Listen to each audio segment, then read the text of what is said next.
Hey everybody, welcome back. All right, so after that last video, I have had some pretty good compliments, thank you very much, on my hamstrings. And so a couple of people have asked, how do you get those hamstrings? Well, first of all, I'll tell you, number one, genetics.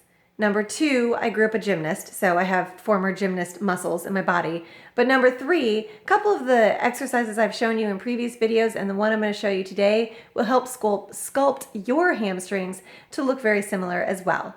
So what I'm using today is an 8-pound EQ bar, and really you can use any amount of weight that you want. I've actually done these with a couple of cans and felt them the next day, so I know that this exercise works.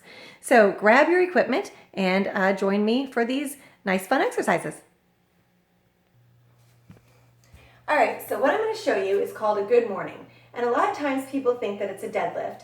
And actually, I have done all kinds of research to try to figure out the difference between a deadlift and a good morning. And the big thing that I can figure out is a good morning does not have to be done with heavy weight.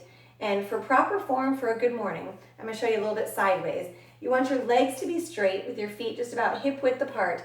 And as you go into the move, you keep your back flat. So I always cue my clients to keep their head up. That's going to help keep their shoulders up. And basically what you're doing is you're bending at the waist.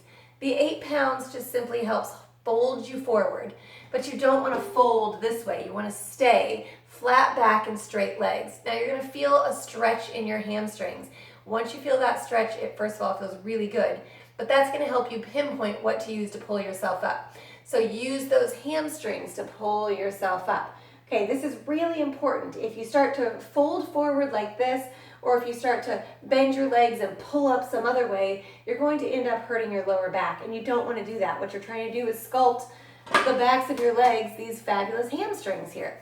So typically, I do these in class, and a lot of times I won't do any more than 10 reps, 2 or 3 sets of 10 reps, and I will be feeling them the next day. And the vast majority of my class will come back and say, oh dear God, my hamstrings. So absolutely, again, you just let that weight or whatever you're holding pull you down, and then use those same hamstrings to bring yourself up. This is not a fast move either. A lot of times you'll see people in the gym and they're doing these, they're going really fast. Well, they're kind of missing out on that wonderful stretch, and they're missing out on really working those hamstrings. So this, I believe, is my 5th one. I'm gonna leave you with that, all right? But again, I would say do 10, take a break, come back, do another set of 10, take a break, come back and do a final set of 10. That's going to be 30 for the day. Make sure when you are done to give yourself a nice hamstring stretch where you don't use those hamstrings to pull back up again, because the whole idea of this is to stretch those muscles you just worked so you don't have a whole lot of extra soreness the next day in those hamstrings. You're going to have some, trust me, you will, and you're going to feel those start to sculpt. Now, you can go back and find some of my other videos where I've talked about this as well.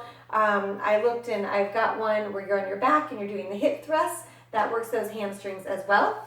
And basically, anytime you are doing a butt-kicking jog, even without weights, you're engaging those hamstrings and you're going to feel that start to work. But if you really want to target hamstrings, the hip thrust and this good morning is going to do it for you. Have fun. Again, keep those requests coming. Have a fantastic day, and I look forward to seeing you all soon. Bye!